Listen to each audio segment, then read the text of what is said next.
on the section where he purportedly recognized Jubilee as a parliamentary party, he very clearly says that the status of the majority and the minority parties, nothing has changed. And if you indulge me, I'll just read to you that relevant portion. And this is communication from the speaker yesterday. It is number 30, the media, I'm sure you have this. Number 30, subsection 2.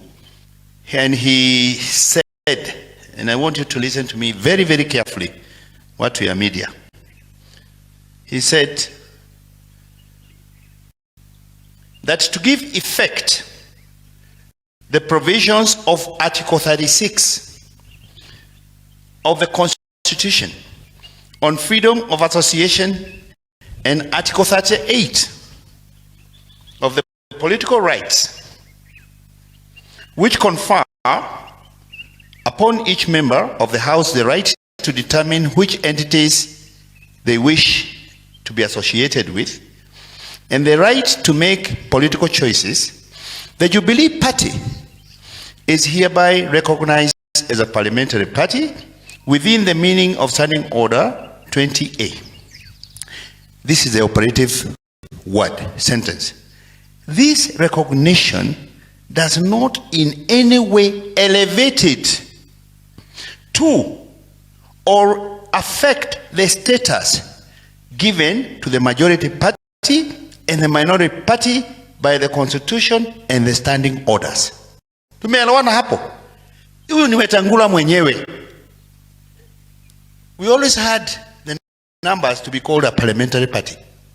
But the new constitution, you either belong to the majority party or the minority party.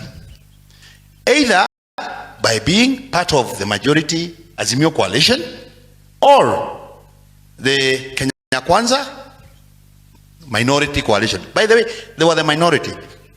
When this election was finished, Azimio had more numbers until they went poaching.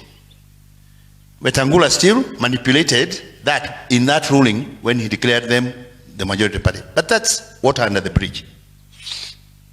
What we're having in parliament. And that is why, even if you're an independent, you choose either to sit with the Azimio or you sit with Kenya Kwanza.